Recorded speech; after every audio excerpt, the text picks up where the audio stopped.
Welcome to this Ageas conference call.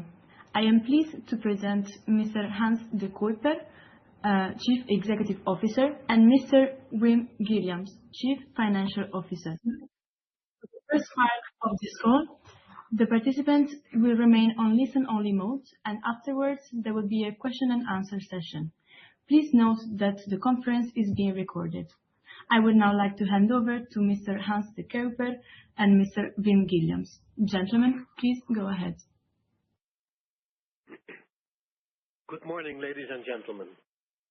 Thank you all for dialing into this conference call and for joining the presentation of Ageas Full Year 2025 results. I'm extremely proud to report that we successfully completed the first year of our Elevate 27 strategy, a remarkable year where we delivered a continued strong performance and raised our financial targets twice. 2025 was, to say the least, a transformational year for Ageas, giving us many achievements to be proud of. Thanks to the Saga partnership and eSure acquisition, Ageas steadily strengthened its position in the UK market, becoming one of the top 3 UK personal lines insurers. By acquiring the remaining stake in AG, we will have full ownership of our core home market, further strengthening our leading position in Belgium. Both transactions fully align with our Elevate 27 strategy of focusing on cash generative entities. In 2025, Ageas delivered outstanding growth across the group, with inflows up more than 9% at constant FX, driven by both life and non-life, with Ageas Re adding momentum.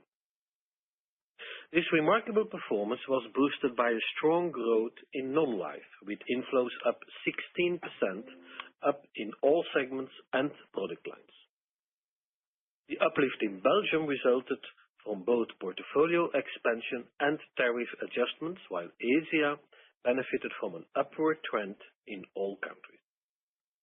Europe inflows increased with continued focus on profitability over volume, and the UK positively contributed despite a softer market supported by eSure and Saga business. The reinsurance segment delivered an exceptional performance, mainly driven by third-party business, thanks to strong profitable growth in all business lines and aided by the inflows from partnerships. In life, Europe inflows experienced a significant increase of +21%, driven by continued excellent performance in Turkey and a remarkable growth in savings products in Portugal.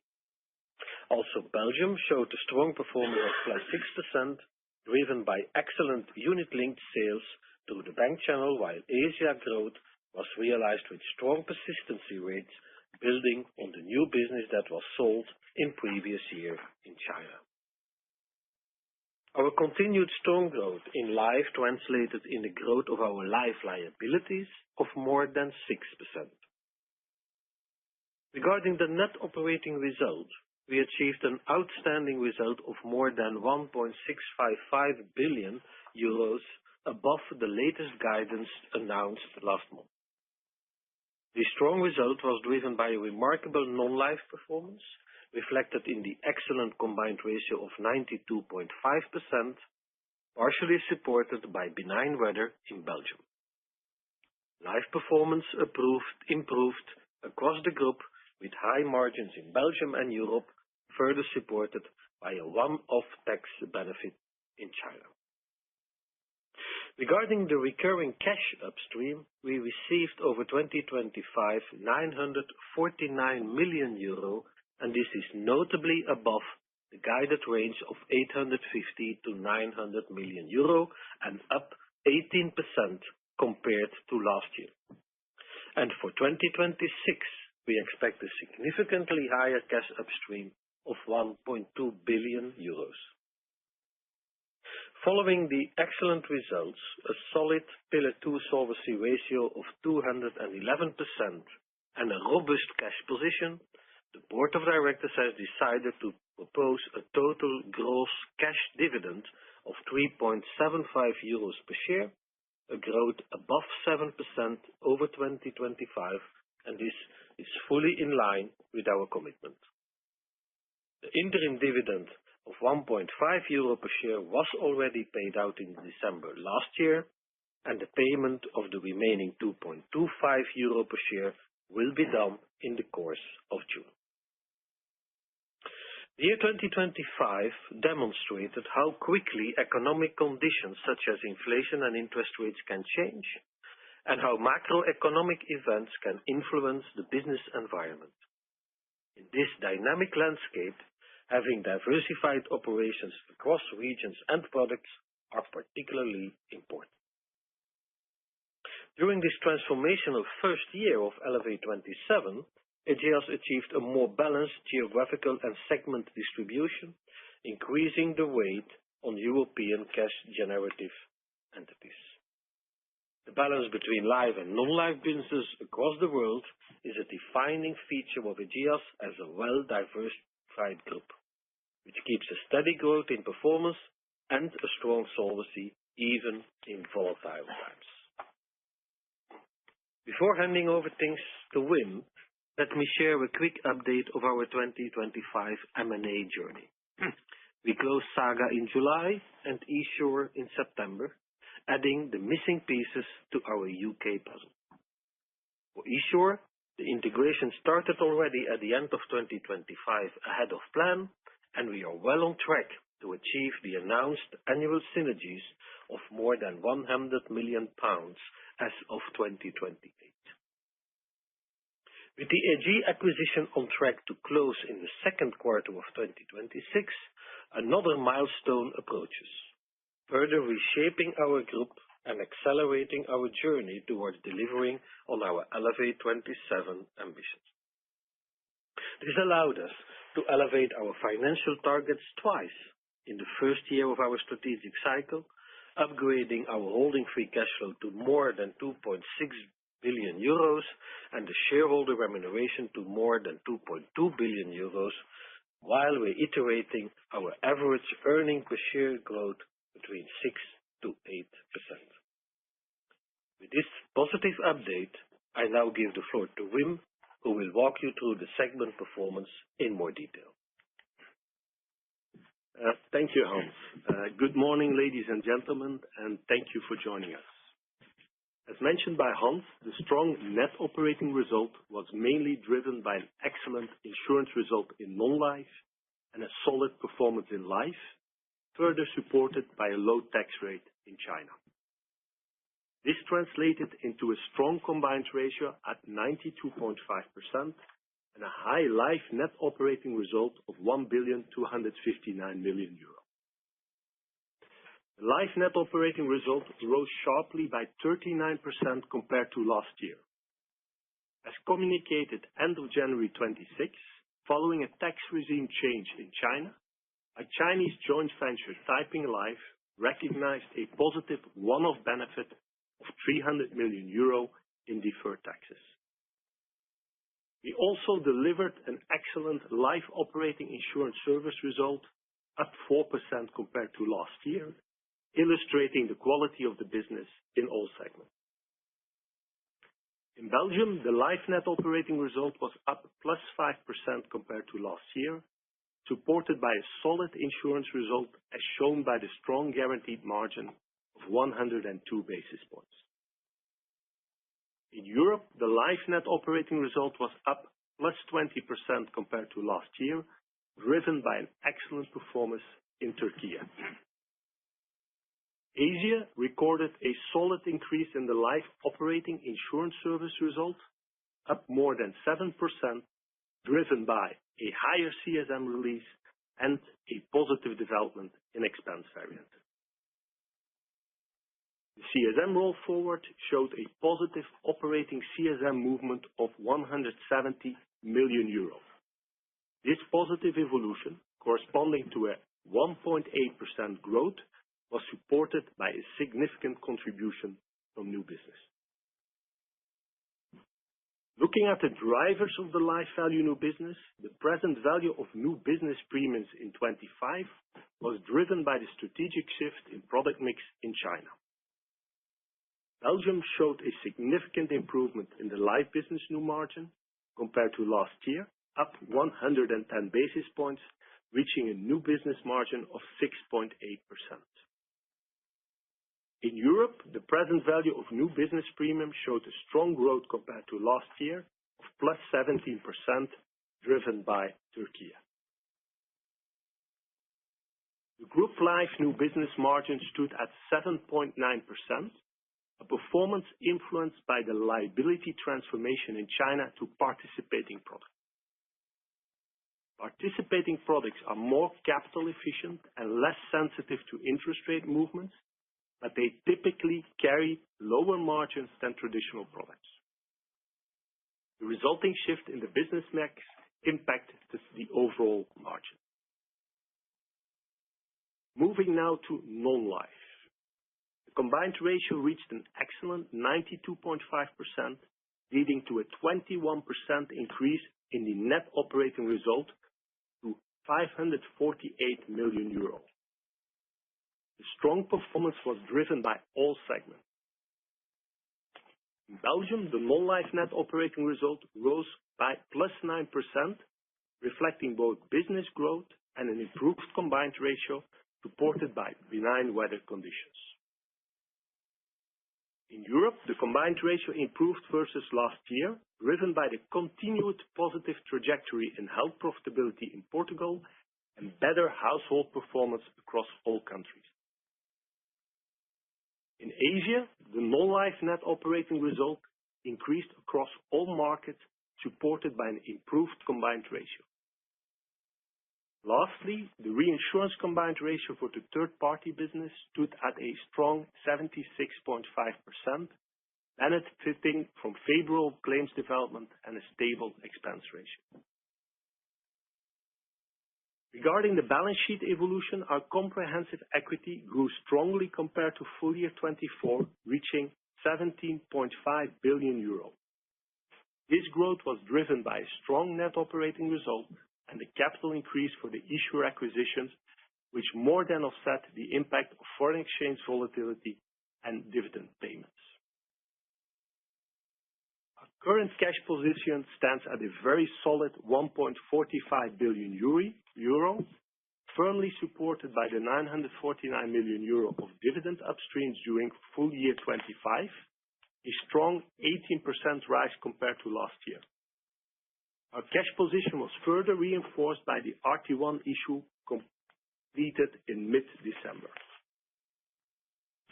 To conclude, I would like to add a word on solvency and operational capital generation.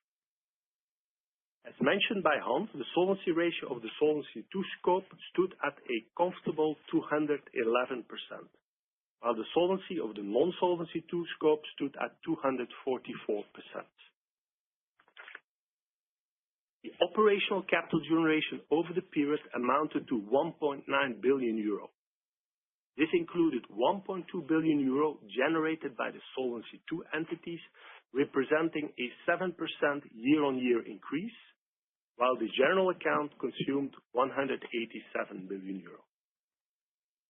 Non-Solvency II entities contributed 892 million euro, a decrease compared to last year, reflecting the interest rate environment and a lower new business contribution from China, following the strategic shift toward participating savings products.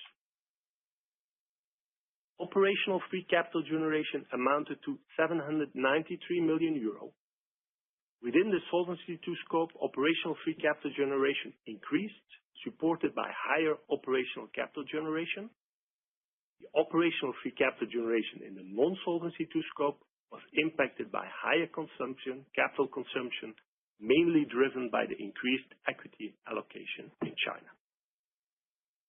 I've now reached the end of my presentation, and we are ready to answer any questions you may have. Ladies and gentlemen, this concludes the introduction, and we now open the call for questions from the analysts. May I ask you to limit yourself to 2 questions? If you wish to ask a question, please press pound key 5 on your telephone keypad. If you wish to withdraw your question, please dial pound key 6. Our first question is coming from David Barma with Bank of America. Please go ahead. Your line is open. Good morning. Thanks for taking my questions. Firstly, on Asia, can you update us on where the mix of business is towards your target in terms of participating products, and whether the margins in the second half of the year should be fully reflecting this change of mix, or whether we should see a bit more pressure in 26? That's my first question. And then secondly, on cash, with Ageas being full owner of AG, you've talked about the potential for cash pooling that could reduce some of the conservatism in local buffers. Can you give some color on what that means in practice, and whether you'd be looking to run with less excess capital in Belgium going forward? Thank you. Okay, thank you, David. Good morning. I think I'll give both questions to Wim, who can give you the technical details. Hi, good morning, David. On the business mix, we've done a substantial change to the participating products. If you look at from a annual premium equivalent perspective, we're at 70 to 80%. But you should know that in that remaining, there's also a sizable part which is non-participating, but they're very short term. They're more the protection business. So you can say that we've done a major shift towards these participating products. I can understand your questions on the margins and how we will have to look at them going forward. Now, there has been a bit of volatility of these margins over the years. So don't take the second half as a reference. I would more look at the full year, what you see there as margins going forward, as a good reference, because there's a bit of a mix in the duration of the products they will be looking at. Why do I say look at the full years? You've seen that over the last couple of months, the rates in China are a bit more stable, so that has, of course, an impact on the margins you will see going forward. If they would go up or if they would go down, you know that we have now that automatic interest rate mechanism in China, but that always works with a bit of delay. So that you have to take into account going forward.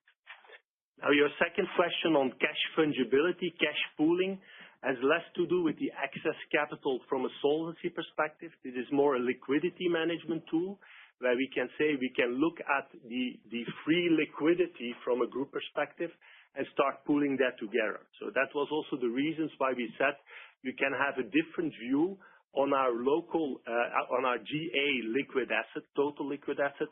So we don't need to be as stringent as we are as before. Now, your follow-up question will be then, what is the new level you would take into account? As in the past, allow me not to give a clear number on that, because it depends a lot on the market circumstances, and that is driving what we have. But we will continue having a cash guardrail. But thanks to this cash pooling, we have additional tools at group level now to take them into account to manage that cash liquidity going forward.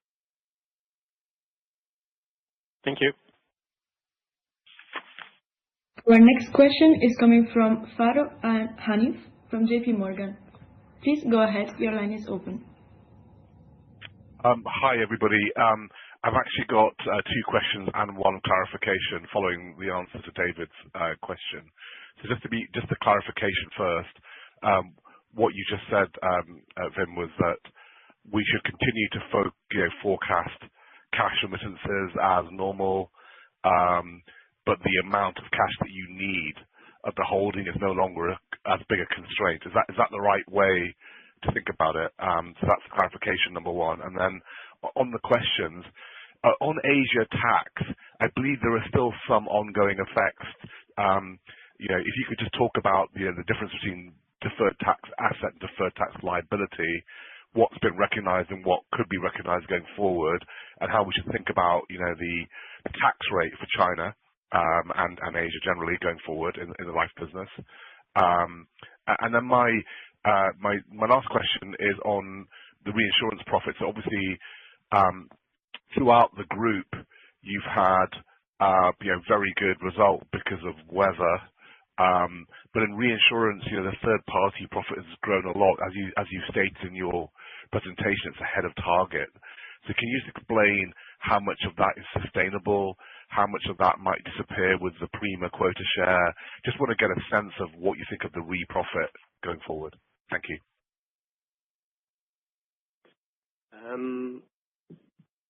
Good morning, Farooq. On the first one, I can be very clear. Yes, your understanding is correct. So it's about cash fungibility.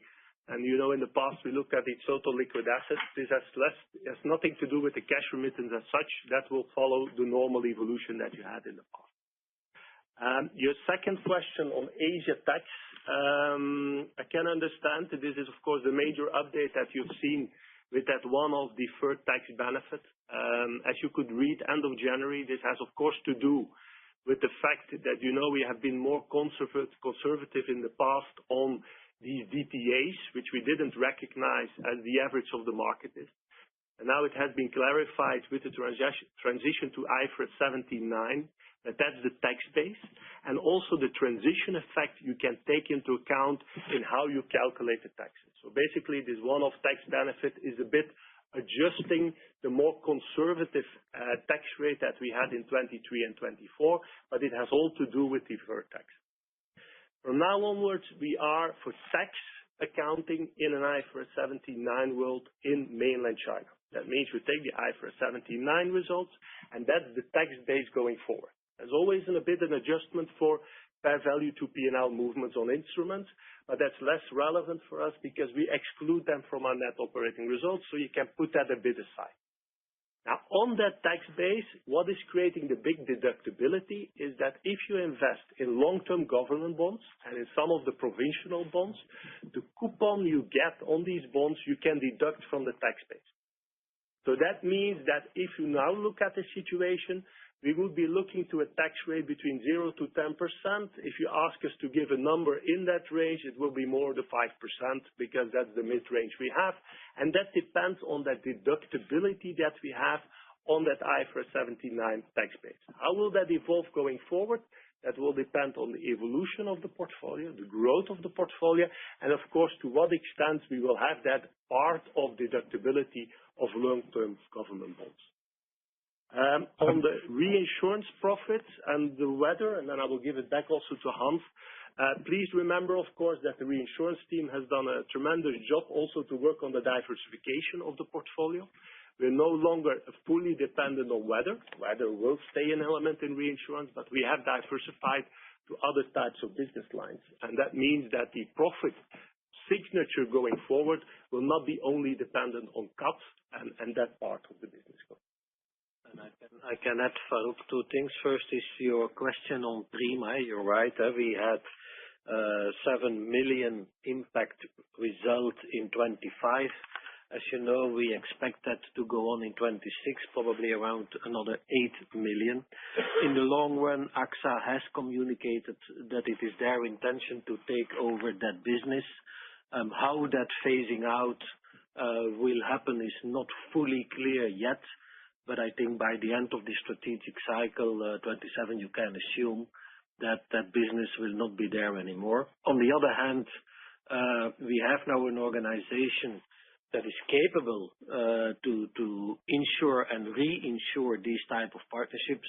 And we have already, I think, signed a new similar type of partnership for not the same volume, but 130 million. So that is a business that we will continue developing going forward. The last comment I want to add on, Wim, is indeed that diversification. As you know, we started with predominantly property risk. We have diversified, first of all, in casualty, and now the team has done a great job in underwriting expertise for specialty lines. Eventually, the intention is to bring it roughly to a third in the three segments. And so that will, first of all, stabilize results, and secondly, reduce the dependency on weather as such for reinsurance. Thanks. Just one follow-up, if I may. I believe, and I might be wrong, that there's also deferred tax liability benefit that you could get in Asia. Am I correct? So when you give the 5% guidance, is that taking that into account? That's taking Yeah, Farouk, that's taken into account. It will, of course, depend. That's all based on the projections of results going forward. If that would be a difference, then you could have still a difference in the tax rate also at this point. But that's taken into account in the assumption of the 5%. Thank you very much. Thank you.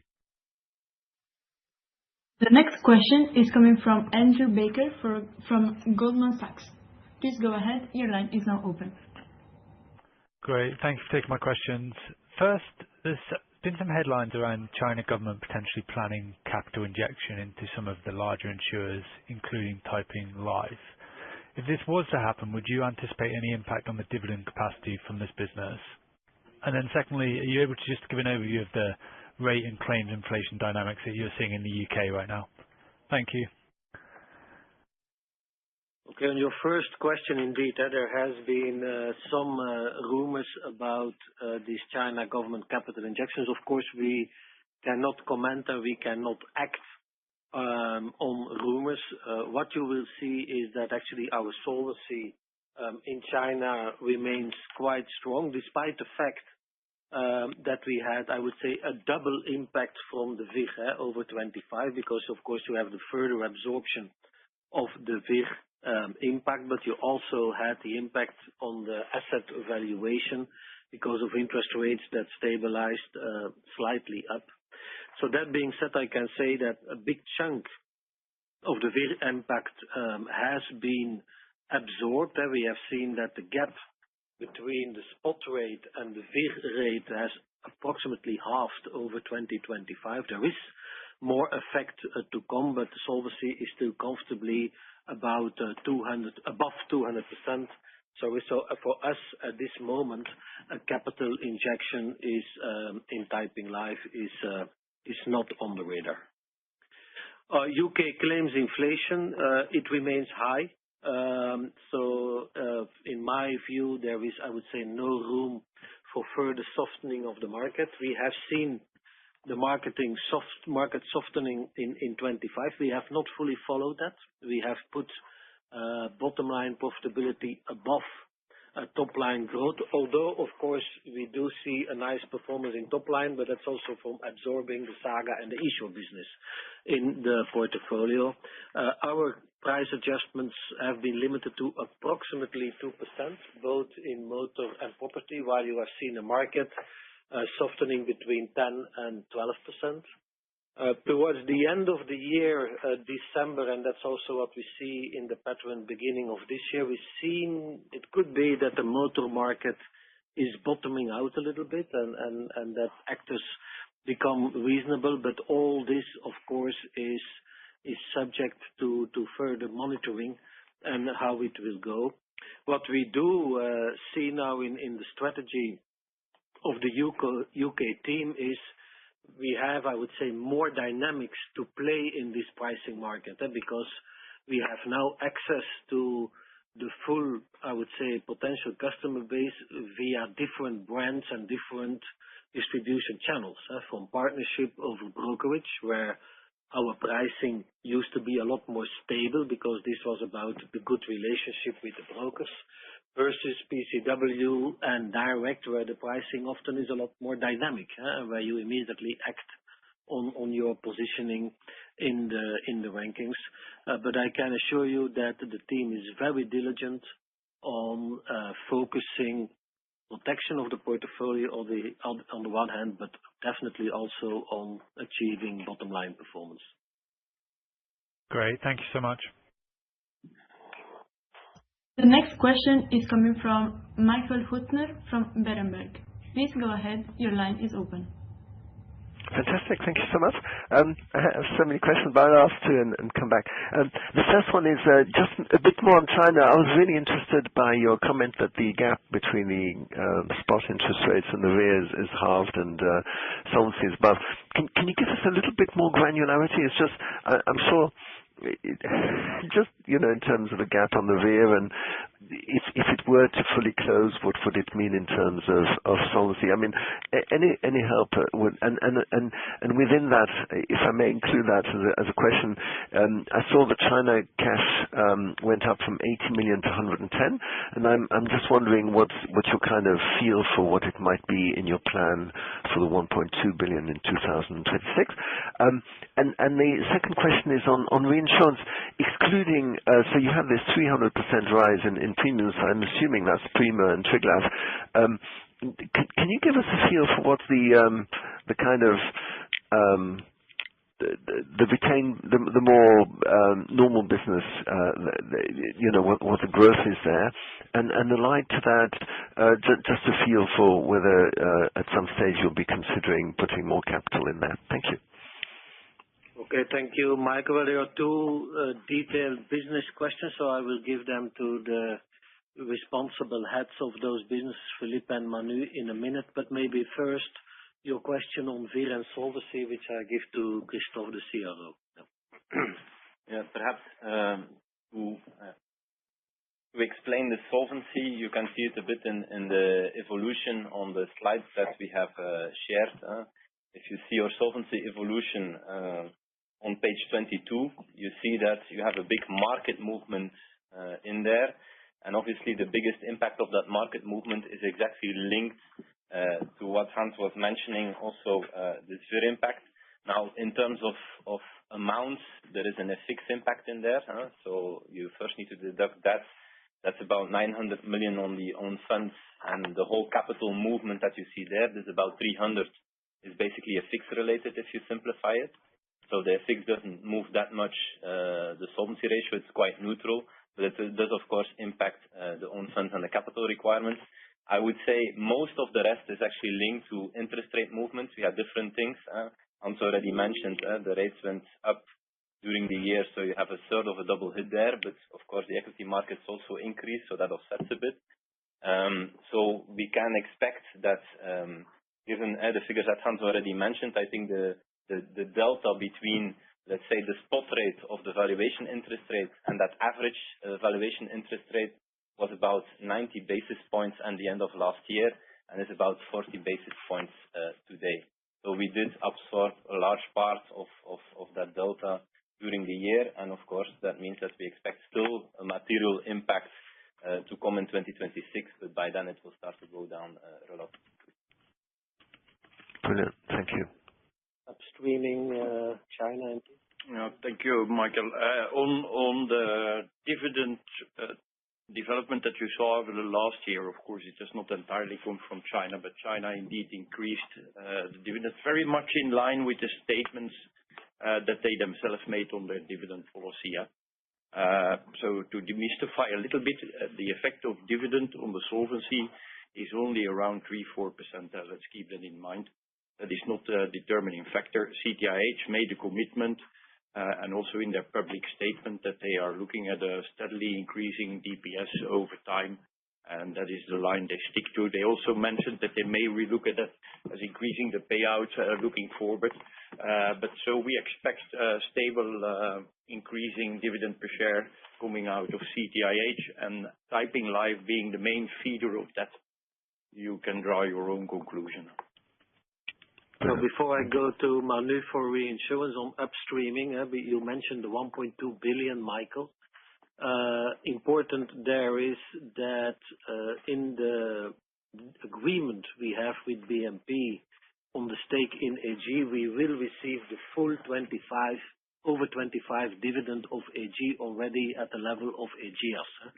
So that should give a lot more comfort on that 1.2 billion that we have stated as upstreaming for 2026. Now, reinsurance money. Okay, thank you, Hans, and good morning, Michael. So on slide 37, you have an overview of the inflow of reinsurance, and you see that by the end of 2025, the inflow for the third party is at a level of 905 million euro. Which is including the Triglav Prima deal, and that amount for 630 million euro. So excluding that 630 million euro, the inflow end of 25 would have been 275 million euro compared to 213 million end of 24, which is an increase of 29%. So I can give you already a quick update on the renewal of 1/1/26, and there we on the business that had to be renewed on January 26, we have an increase of more than 20% of business. On your question on your capital, you know that over the strategic cycle, we decided to allocate 280 million solvency capital requirement to the reinsurance third-party business. The 280 million solvency capital requirement was excluding a deal like Prima. Where are we today? Today, we are at a level of capital allocation, solvency capital requirement allocation to reinsurance of a bit more than 200 million euro, and it is including the Triglav deal. And the over 200, that includes your renewals, right? The 20% rise in January. Yeah. Yes. Okay. Yeah. Cool. Super. Thank you so much. Thanks. Thank you. The next question is coming from Farquhar Murray from Autonomous. Please go ahead. Your line is open. Morning all. Just two questions, if I may. Firstly, on the guidance for net operating profit of over 1.5 billion for full year 26, can we just walk through the bridge of the kind of full year 25, so 1,655 million? I'd have the Asia Life's tax steps probably minus 300 million to get to the 25% tax rate, and then probably a positive of 137 to get to the 0 to 10%. And then a material step up from the AG minority. But I just wondered if you could give a sense of those right steps and what else are you assuming in there.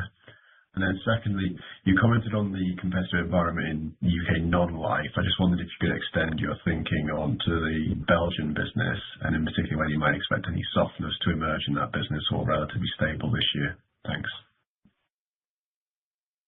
Thanks, Farquhar. Indeed, we gave a guidance of 1.5 billion, well, above, I would say, 1.5 billion for this year. First of all, in that guidance, we do assume a tax rate for Asia between 0 and 10% somewhere. Let's take approximately 5%. You are right that the starting base, of course, is the 1,350, which is the right reference to look at. For AG and the deal with BNP, we assume here closing towards the end of the first half of the year. So we do include half a year of the impact of AG in this guidance. As usual, we also assume a normal cat-nat event. So that means we promise to give guidance on combined ratio, which is below 93% considering a normal cat-nat year. So that means worse it could go above, better like we had last year. Last year cat-nat was 1% impact on combined ratio. It might be even a little bit lower, but also be aware, of course, that there is already some weather events in January, mainly in Portugal. But at this moment, we are comfortable to go above the 1.5 billion for the year. And as you know, in these volatile times, it is hard to give this full 12 months in advance, so we will definitely bring an update by mid-year. Then the non-life business from Belgium. Well, I think Belgium is, I would say, today in a very attractive situation for our profitability. The market at all, but definitely Ageas is outperforming that market on the positive side. You have seen that the results were very good, but the impact of weather in Belgium was very low, 0.4, I think, in the combined ratio. That was a very positive cat-nat year. So please assume a more normalized cat-nat that we always assume for the year. At this moment, no events, I think, in Belgium, or no material events yet in Belgium.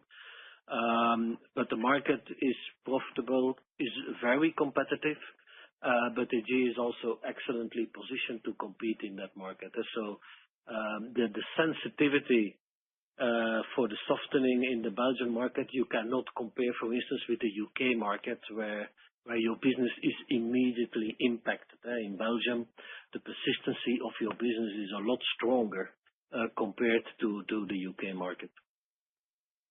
What kind of tariffs are you putting through at present, just as a follow-up? Sorry, I missed that question. Just as a follow-on, what kind of tariffs expectations have you for the year? Are you going to be still increasing in line with inflation, probably, or maybe a bit softer than that? Well, you know that in Belgium, approximately 60% of our business is immediately inflation-linked. So there, I think the normal index to 2.3% was inflation.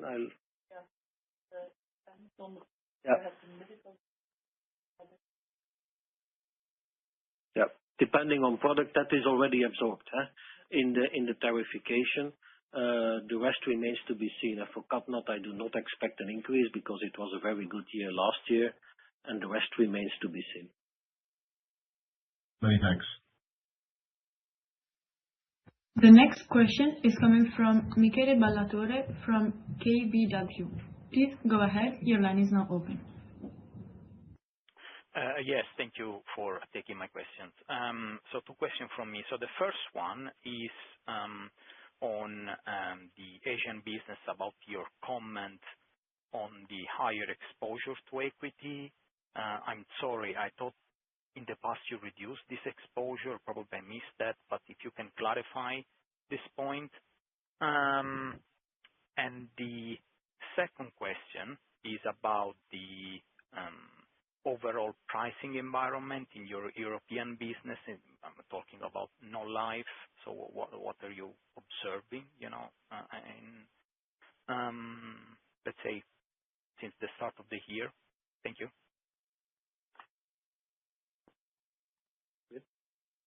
Yeah, thank you. On the first point on the exposure in equity, maybe a few points of clarification. First and foremost, in 2024, indeed, we reduced that exposure gradually.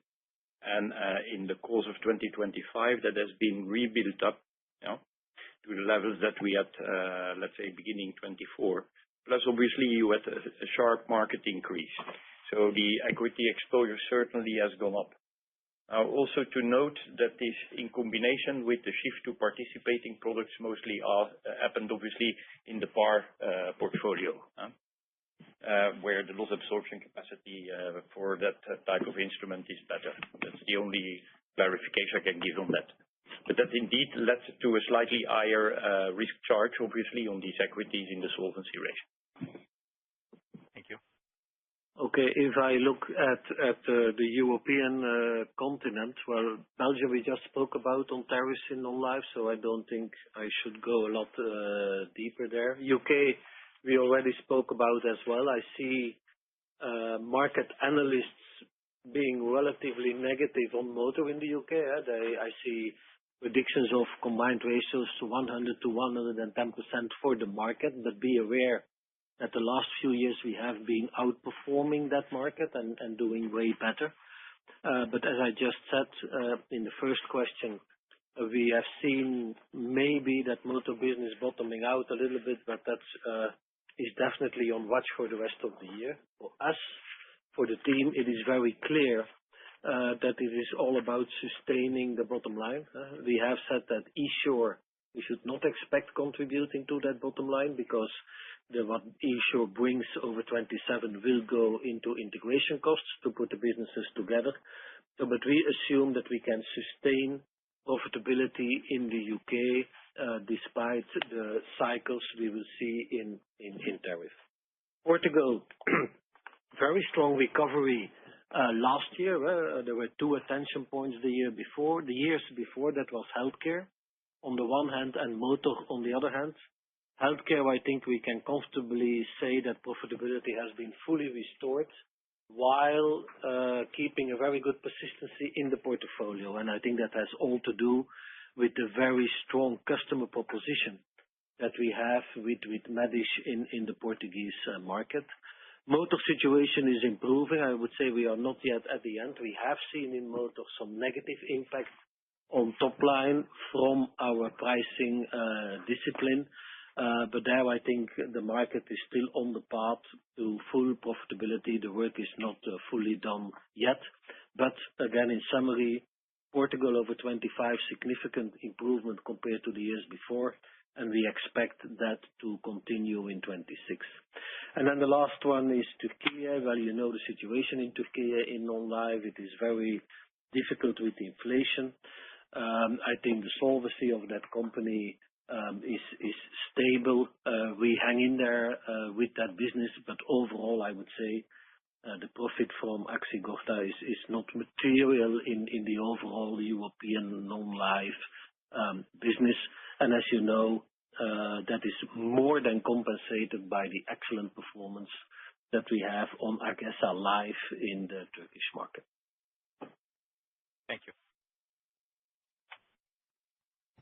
Ladies and gentlemen, I would like to return the conference call back to the speakers for any closing remarks.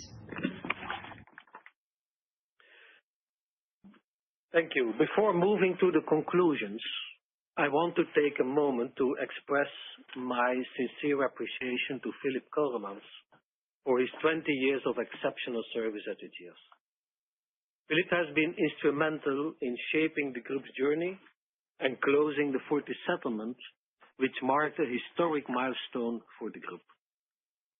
His leadership has been central to our growth story in Asia and to building the strong and valued partnerships that underpin our presence in the region. I would also like to extend my warm congratulations to Caroline Gielen on her expanded responsibilities. Bringing together the Managing Director Asia activities with the business development under her leadership will create new opportunities for Ageas. To end this call, let me summarize the main conclusions. Next to our continued top-line growth, our operations delivered an improved underwriting profitability, a clear reflection of the strength of our underlying business. The net operating result for 2025 was driven by an excellent performance in non-life and a solid life result, further supported by a one-off tax benefit in China. The strong 2025 results lead to a total dividend per share of 3.75 euros, representing more than 7% growth over 2025, and we anticipate receiving significantly higher cash upstream of 1.2 billion euro in 2026. A successful first year of the Elevate 27 strategic cycle, upgrading our financial targets twice, increasing holding free cash flow targets to over 2.6 billion euro, and our shareholder remuneration target to more than 2.2 billion euro. And to conclude, 2025 was a transformational year for Ageas, and we are well on track with the integration of eSure and the closing of the AG acquisition. With these closing remarks, I would like to bring this call to an end. If you should have outstanding questions, don't hesitate to contact our IR team. Thank you for your time, and I wish you a very nice day. Ladies and gentlemen, this concludes today's conference call. Thank you very much for attending. You may now disconnect your lines.